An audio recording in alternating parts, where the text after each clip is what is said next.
Superfoods. Moving on, when Lalitesh Katragadda, the man responsible for setting up Google India operations, was faced with the challenge of lowering the cost of building Google Maps to make it viable for India, he turned to crowdsourcing. Decades later, he's using the same technique with his new venture to solve India's many problems. Aishwarya Anand brings the story. Take a look. As the inventor of Google Map Maker, what were some of the challenges in bringing Google Maps to India? So we faced, the challenge of regulation first.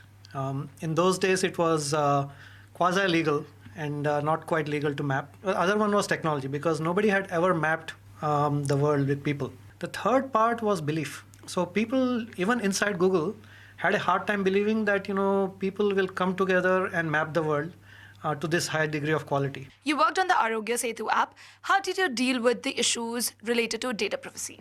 We addressed it in, I think, three different ways. One is we set up the privacy terms of the Arogya Setu app, saying that this data will only be used for the purpose defined here, which is to deal with the COVID crisis. We then created a policy document that the government issued, saying that this data is time limited and will be erased after so and so many days. And the final thing was, the technology architecture. We created this ID called a anonymized ID, where all your data sitting in Arogya Setu was tagged to the anonymized ID, and the mapping of that anonymized ID to you, Aishwarya, or me, Lalitesh, was in a separate database, which was, firewalled away from the rest of the data. Most of your personal data remained on your phone. You quit Google in 2014. What did you do after that? I spent a few weeks talking to people, and I had extensive conversations with various troublemakers in Bangalore, like Sharat Sharma, Nandan, and others.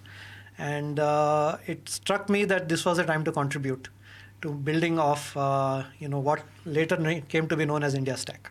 So I hear you have an interesting startup now. What is it called? It's called IndieHood. Interesting name. What does the name mean? It means two things.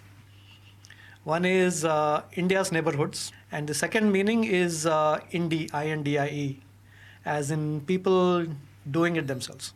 What is the problem that you're aiming to solve? We are solving what we call a meta problem, that the world needs lots of platforms to empower all of us with technology. And platforms are exceedingly hard and difficult and expensive to build. Unless the cost and the effort of building those platforms is crashed by a factor of 100, we will not have all the platforms that are necessary for the world. What led you to start a crowdsourcing platform? Just growing up in India. In the 70s and 80s, everything was crowdsourced. So if you actually crowdsource in an environment where most people care about each other, magic happens. What is the role that generative AI is playing with a platform like yours? We are just starting to adopt generative AI. The first use case of what we have built is a lending platform for the unserved and underserved in India. And along with our partner, Avanti Finance. And they are deploying it, and we are building it for them.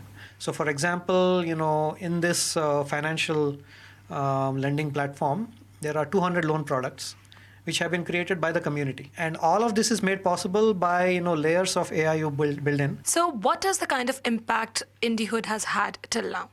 IndieHood has only, I think, had a baby step, because the underlying technology, from a computer science point of view, it's called a declarative instantiation of what is known as a Alan Newell blackboard metaphor. Building that took us about 3-4 years. On top of that, we built this lending platform called Avanti. And the impact it has had is that in the last 6 months or so, we have disbursed more than 600-700 crores and given loans to 250,000 women. How much funds have you raised till now? Nothing. Bootstrapped, old-fashioned way. All right. Do you plan on raising more funds then? We are going to raise a very small amount of money, because we are embarking on our next journey to create a farming platform to similarly empower farming communities and crowdsource farming communities so the farming communities can thrive. Our mission is, can we increase the income of the farmer by a factor of 2, factor of 3. How has the business fared in FY23, and what's the target for FY24? We are in the process of rolling it out to roughly, I think, maybe 600,000-700,000 users this year, and next year probably double. Thank you so much for speaking to us. It's been lovely interacting with you. Thank you. Pleasure.